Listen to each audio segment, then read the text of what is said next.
Peter's YouTube channel. I thought it'd be kind of fun to go live on a Saturday morning. So, what did you guys used to do when you? I hit a button. Now, let's see here. Should be able to get. I did it again. Where's the chat room? Chat isn't working. Maybe it is. I don't know. Hi. Um, Hoping we get a couple people come on in here and we can chat a little bit. You know, thought it'd be fun to talk about what it was like in the 70s. I'm old enough. I'm 62 years old. Oh, we got somebody in here. Say something so the chat room starts running. Good morning. Good morning. Hey, oh, hello, Craig. Oh, it does work. Okay. Saturday mornings when I was a kid, I'm 62 years old. Saturday mornings when I was a kid, we would grab a big old bowl of Captain Crunch. We would turn on the TV at about 5 o'clock in the morning, 6 o'clock in the morning, and we'd watch cartoons and we'd eat cereal till we were ill. And our parents are like, "Why are you out here watching cartoons this early in the morning?" "We couldn't sleep, Dad. We wanted to watch some cartoons." And of course, we were idiots, so we'd have the damn cartoons on too damn loud oh, crazy. So, Craig, tell me about yourself, man. How old are you, bud? Are you an old fart like me? Oh, my goodness. Yeah. 56. Oh, there you go. Now, when I was young, I can actually remember buying a big old candy bar for 5 cents. I could get two bazooka bubble gums for a penny, or a two little things of licorice for a penny. We used to go and search for bottles, and we'd take those bottles to the grocery store, and they'd give us money for them, and then we'd buy candy and we'd eat until we were ill. It pissed off Mom and Dad, dagnammit, because we would have a way to get some money, and we would of course, buy nothing but candy. We'd ride our bicycles all over the neighborhood, and we'd listen for the ice cream man. And I remember chasing that damn ice cream man. Now did that in? Oh my goodness, Craig, are you in Scotland? Oh, that's cool as hell. Are you in Scotland? Did that in Scotland also? Fantastic. My God, that's awesome as hell. Um, well, I don't know if they have that in Scotland or not, but we had a dude that come around the neighborhood with oh, that's awesome. Hello, Craig. Um, we had a guy that come around the neighborhood in a little truck, and he had a freezer in the back, and he would sell ice cream. And the ice cream truck goes ding-a-ling-a-ling-a-ling-a-ling and plays, like children's songs and so forth, and attracts attention from the kids. And the kids are like, "Mommy, can I have a dime? I want to go buy an ice cream." And we'd chase that sucker all over town and try to get him to stop so we could buy an ice cream. Oh my God, I can remember riding all over the place trying to find Scotland. Oh, that's just super cool, dude. A it I'm just reminiscing this morning because I'm nostalgic, and I like to think about what it was like back in the 70s. Now, if you're 56, you're kind of close to my age. I'm 62.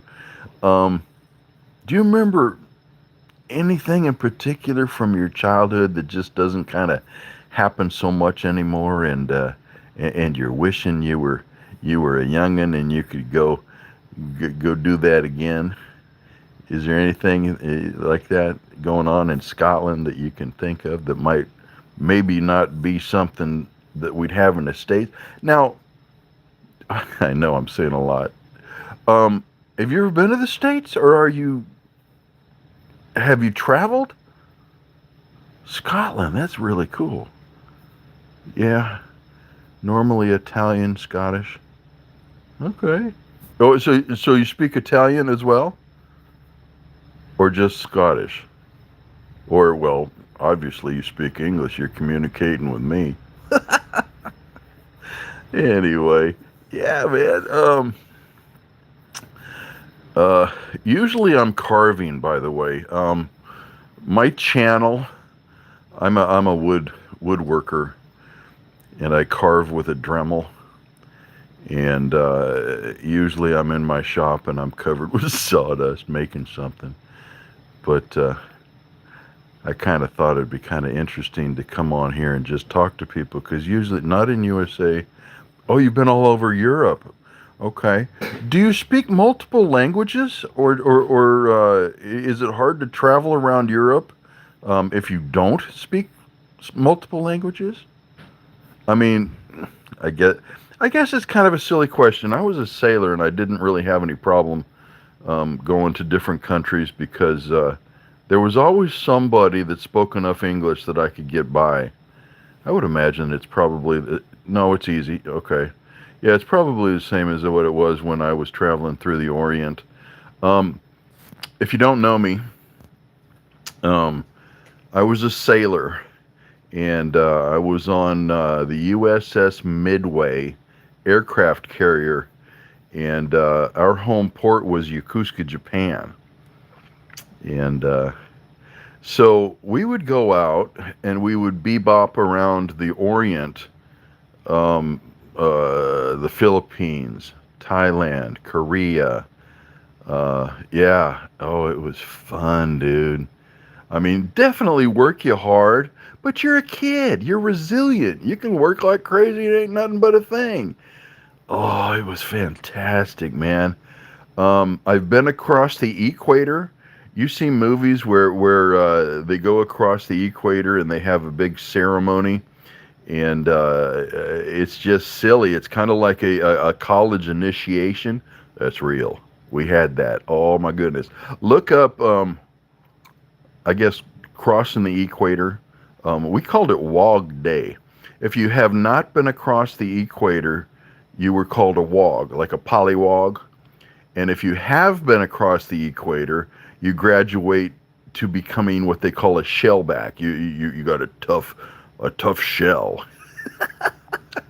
But it was crazy because any other day on board ship, you had your chain of command. You see movies about like in the army, you've got the private and sergeant and the officers and so forth. But when you cross the equator, everybody is either a shellback that have been across the equator before, or they're a wog. Now, I went across it twice. So the second time we went across the equator, I was a quote unquote shellback. And that gave me superiority over people who have not been across the equator. And we had an officer who on any other given day was in charge of us. On that day, we could do anything and he had to do what we told him to do. I can remember, oh my God, get this. He's an officer. He's very much more in charge than I was, because I was just a little bitty peon. But when I crossed the equator, yeah, no, get this. When I crossed the equator, we were in charge. I cracked an egg on dude's forehead, my boss, because he was a wog and I was a shellback. Now, the very next day, he was back to being an officer and I was about a peon again. But that day was royal. Oh my goodness. But oh, it was crazy, man. Okay, so picture an aircraft carrier. The thing is humongous. We had 4,700 men on board, and they had to do it in shifts because there were so many of us. But they would load, I don't know, maybe say 40 of us onto the elevator that moves the planes from the hangar bay in the middle of the ship, where you kind of like a big warehouse that held the airplanes that were being worked on. And we'd get on the elevator, about 40 of us, and they'd raise us up to the flight deck. And then on the flight deck, the shellbacks were waiting for us. And they were lined up side by side by side by side. And they had strips of fire hose, about maybe 2 feet long strips of fire hose. And we had to be down on our hands and knees and crawl, and they'd swat us on the butt as we crawled by. Then they had these tubes, like kids crawl through and play in. Only they had filled these tubes with day old, 2 day old, 3 day old food, and it was just slush, and it gross and smells really bad because it's like leftover food waste they had saved up for Wog Day, and we had to crawl through this tube and get all sloshy and all icky, and then we get to the other end of the tube, and we had to hop into a big old. It was like a crate, a big old metal crate, like you see on the docks that they fill full of stuff to ship to other countries and so forth. Got one of those full of water. We had to hop in that and kind of swim across it to get all of that sludge off of us from crawling through that tunnel. And then they had stalks, like you put your hands through and your head through, and like a wooden stalk, and they put that down on so they kind of lock you in place. And then they crack eggs on your forehead. Basically, they do everything they can to humiliate you and make you feel like a nobody without hurting you, and yell at you and call you names. And it's an initiation process, and it was just weird.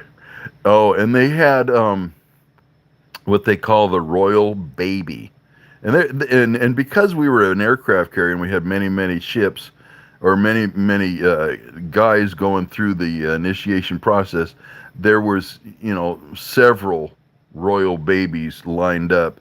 But basically what they had done is they'd pick some big old fat guys, and they'd sit them down in a chair, and they're sitting there in nothing but a pair of shorts, their big old belly hanging out, and they would rub grease, like Crisco or cooking grease or whatever. Maybe, I don't know, maybe even grease from the airplanes. I don't know, but it was grease all over their belly.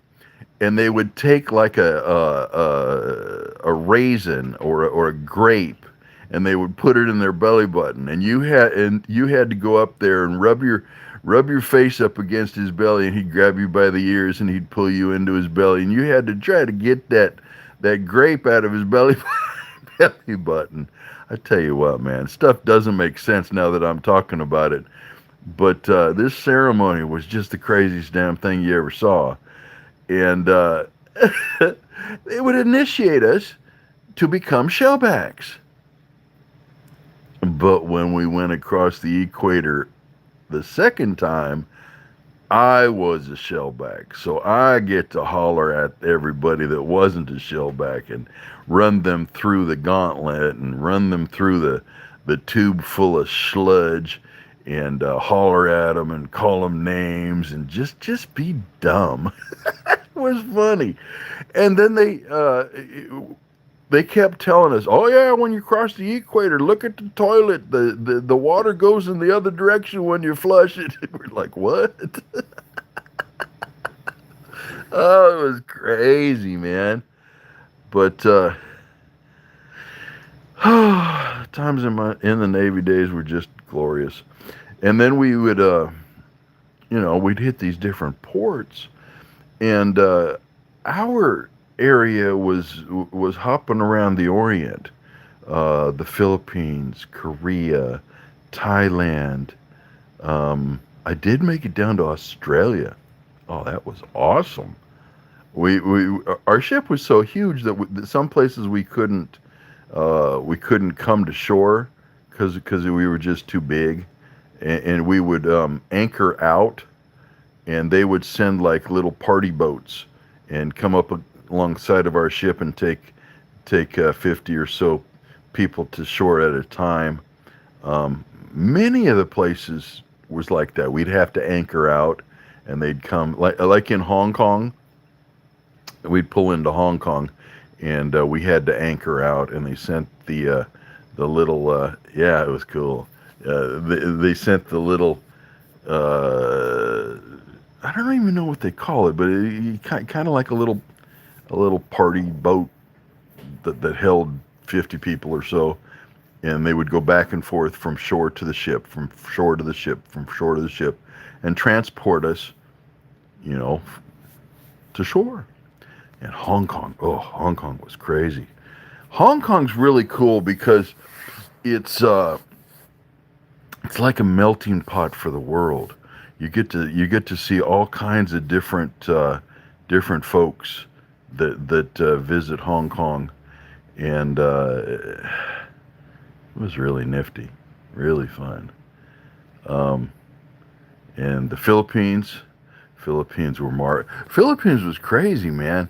At least near the base, you walk down the streets in the Philippines, and there's like a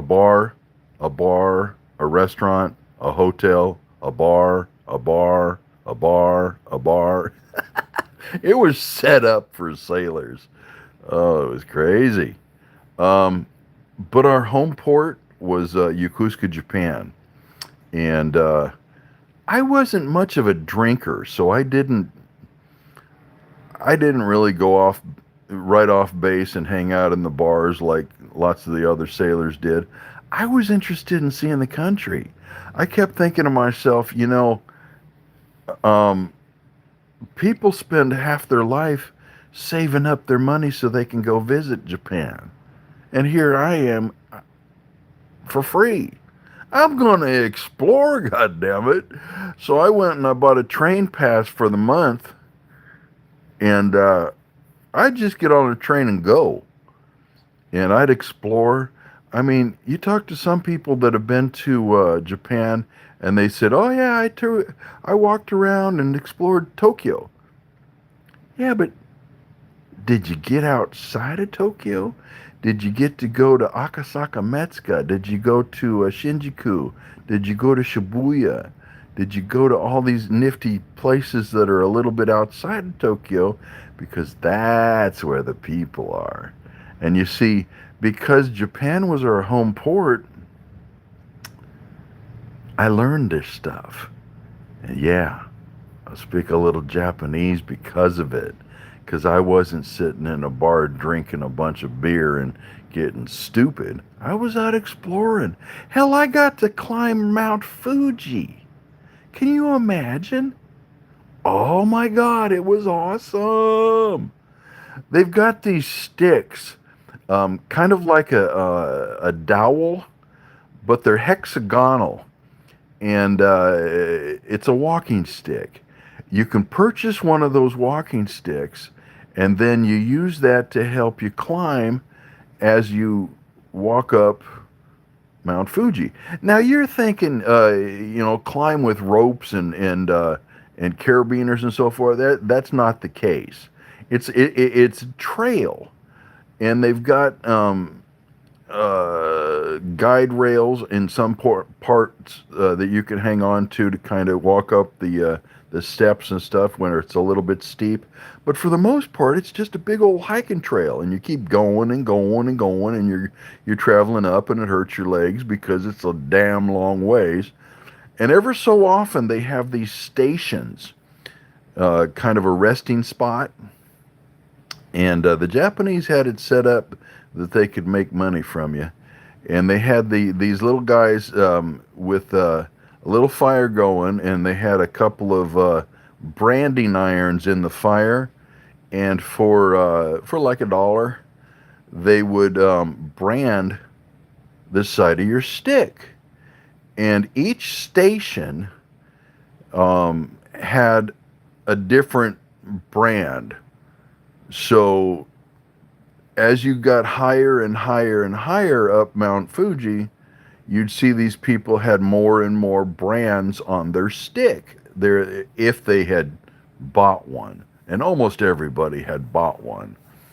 And I made it up to station 10, and the reason I didn't go all the way to the top was me and my buddies, we did it on a whim.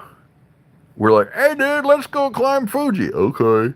We get on the train and we go to Mount Fuji, and we get out and we learned what we needed to do, and we started climbing. Now, most of the people that were climbing knew what was going on, and they knew that climbing Mount Fuji is a 2-day thing.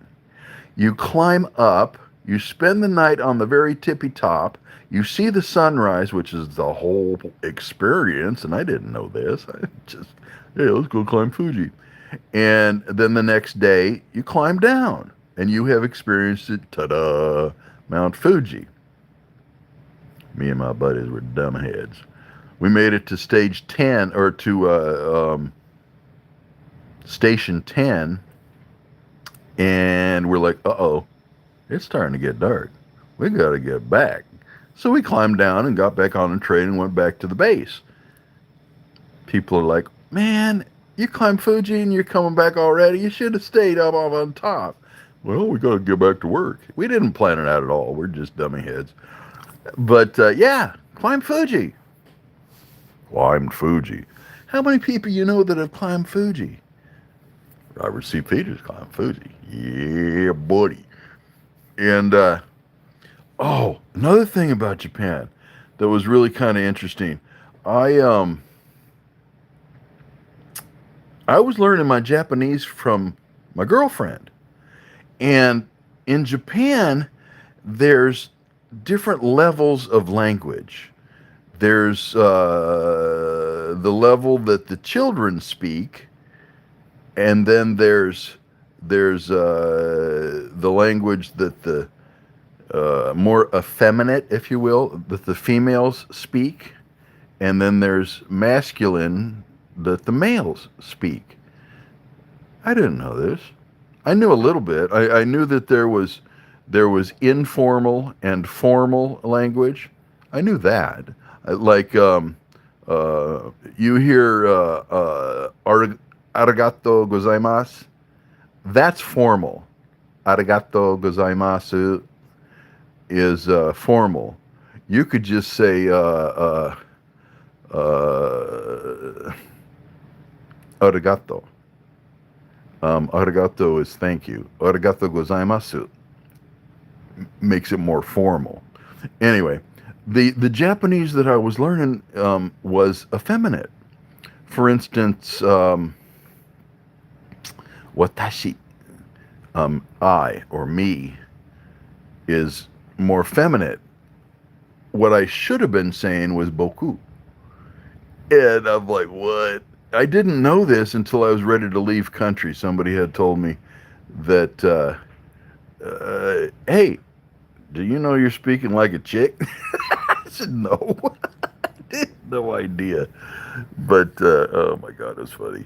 They had I would also learn some of my Japanese by watching Japanese television and watching the cartoons that they had on TV, just like we have on TV, but it's in Japanese. I would watch that, and I could learn the language easier off of that. And I picked it up quicker because obviously I was submersed in the culture. I could go off base and, you're there. Everybody around you speaking Japanese. And if you had learned anything, you could practice. They had a comedian. His name was Takeshi. And everybody liked Takeshi. And I saw him on TV. And he come out on stage. and he goes to the edge of the stage and he kind of bends down and he's talking to people who are right there near the stage, and everybody's hollering, "Yay, Takeshi, Takeshi, Takeshi!" And he sticks his arm out and he kind of shakes it at him and he says, "Ah, Jodan Janayo," like, "Shh, I'm working here." And then he stands up, he puts his arms in the air, and he kind of walks around the stage and he says, "Koko wa doko, watashi wa dare," which basically means, "Who am I? Where am I?" And the whole crowd yells, "Takeshi, Takeshi!" And then he puts his arm out and shakes it again. He says, "Jordanjanayo, shh, I'm working here." So I memorize little things like this, just little clips of language, and I would use those as icebreakers. And people speak English. The whole country speaks English because they have to take English all the way up through high school as part of their education. So they speak English, but they don't want to talk to you in English because they don't use their English, and therefore they don't want to lose face by talking to you and having it sound silly. So they often are, no English, no English, no English. But if you're kind about it and you talk slowly and you, I don't know, put on a face that, "Hey man, I need to talk to you, I need to get somewhere," they'll communicate with you. And I would carry flashcards. And I really wanted to learn the language. So I had Japanese on one side of the flashcards, English on the other side of the flashcards, and I'd like sit in a park on a park bench and I would do flashcards trying to learn more language. And it would draw attention. And it was an icebreaker. They wanted to talk to me, some of them, and they would be like, "Well, hi, my name is," and we would make friends and we would play with the flashcards and learn. They would learn a little English from the flashcards. I would learn a little Japanese from the flashcards. Always, always, always, every single where I went, I carried a little bitty dictionary. And oftentimes I also had a backpack that I would carry around with stuff in it, but always had a bigger dictionary in case I got somebody that really wanted to talk to me. I could talk back and forth by using the dictionary. It was glorious because that was my home port. I was able to get out on the economy and explore, talk to people, make friends, make Japanese friends. And by golly, Japan has the most awesome people I've ever encountered.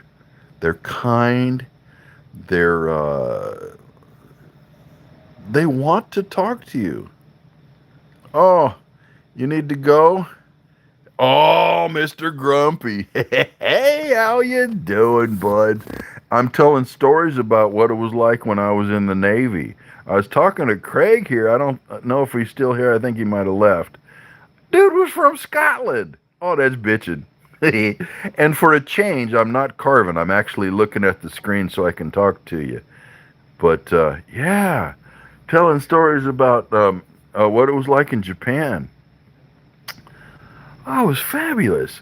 And then, you talk to the Japanese and you learn where are the good places to go at night for nightclubs.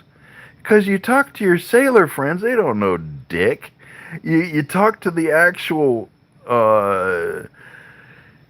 the actual Japanese people. You talk to a Japanese man that maybe is in his 20s. He's gonna know where to go, what's the best clubs to go to.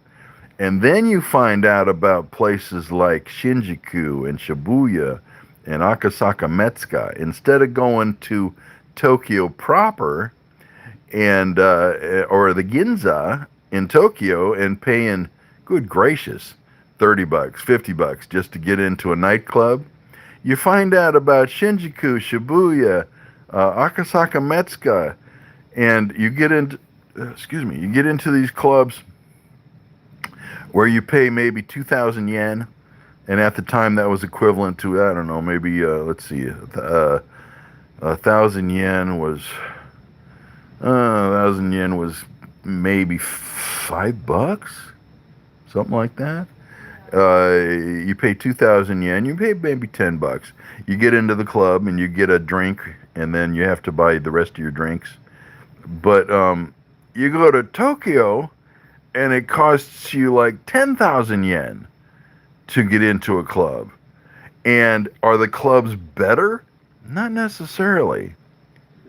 But you talk to the Japanese, you get yourself a couple of Japanese buddies, you make arrangements to meet them somewhere at like 8 o'clock at night, and they'll show you where the good dance places are. You see, Robert C. Peters worked it. I learned how to travel around Japan. I knew enough little itty bitty amount of Japanese that I could communicate with these people. Plus, they're trying really hard to communicate with me. They're speaking uh, pidgin Japanese or pidgin English. I'm speaking pidgin Japanese, and we're communicating just fine and laughing our ass off. We go into the clubs, we dance, we have a few beers, and I wasn't much of a drinker, so I'd have a beer or two, and then I would drink the rest of the soda pop. And I'd sit there at the bar with my buddies, and we'd be watching the dance floor for the pretty ladies, and we'd be doing flashcards. I drew a crowd. People are like, "Oh, there he is again. Let's go do flashcards." And they were learning. They were learning English. I was learning Japanese, and we were all having fun. Most of this, well, not most of it, but a lot of this, instead of being Tokyo, we were hanging around Yokohama. And if you look it up, Yokohama is a really popular place. It's a port. And right there near the marina, near the port, was Yamashita Park. Look that one up. That's a beautiful park. And during the time of year that the cherry blossoms were blooming, gorgeous, man. Just absolutely gorgeous. Beautiful cherry blossoms and so forth. And another thing about Japan that I thought was interesting. When you picture Japan, you picture buildings with those kind of swoop type roofs, and it's like you get the thought of the ching tang tong tong type music in your head when you're thinking of Japan. No, those places that you're thinking of are like where the temples are. There's a little city called Kamakura, and there's these temples, and it's very much like you see in some of the movies. Everything is so immaculately cared for, beautiful. You got the gardeners just making everything perfect, and you pay a small fee with a couple of coins, and you can go and kind of explore around and look at all the beauty of the temple area. And Kamakura is full of many temples, and lots of cemeteries, and it's just absolutely beautiful. So you can see that kind of stuff, but the majority of the rest of the country looks like any place else. They've got houses just like you and I do, and yeah, there's a few things that are that are a little different. I mean, you get into the city, and a city is a city is a city is a city. I mean, Tokyo. If you didn't know any better, Tokyo kind of looks like San Francisco, just a regular city. Only you got a bunch of Asians running around instead of Americans. But oh goodness gracious! And Tokyo is extremely expensive, and Hong Kong proper is extremely expensive. What you do is, as a sailor, you learn that hey, the best spots are the spots that are a little more off the beaten track. And if you're brave enough to explore off the beaten track, and you learn a little bit of the language so that you can travel off the beaten track, you get into the real McCoy. You find places where you can get a bowl of ramen that the locals go to get.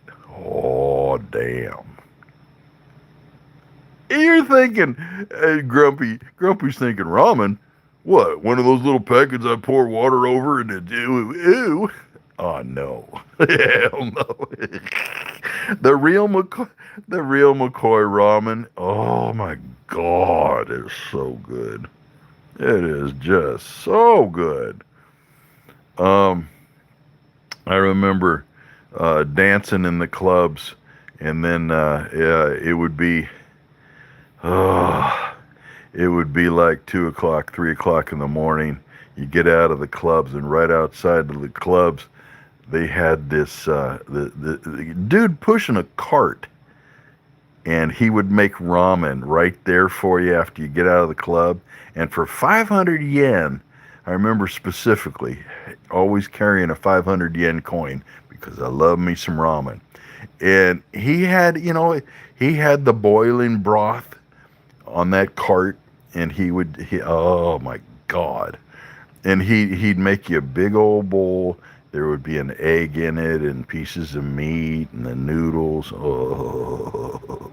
And after you had, 2 or 3 beers or how many more other people did, I didn't have much, but and you're dancing your butt off, you're tired and you're hungry, and you get yourself a big old bowl of ramen. Ah, I'd give hell, I'd give my other big toe to be able to go back to Japan and have me a bowl of ramen again. So good, so good, so good. Oh my God, reminiscing. Here it is, Saturday morning, talking about my days in Japan. I just wanted to come on here a minute and see if I could round up some of my buddies. And look at that, Grumpy pops in and says hello. Hey, I'm gonna bow out here, Grump. I had fun talking about some of my Navy days, but I gotta go. I gotta go crack some eggs and make me some breakfast. Talking about ramen made me hungry. I'm gonna go. Hey, God bless you, man. Thanks for popping into my life. Bye bye now.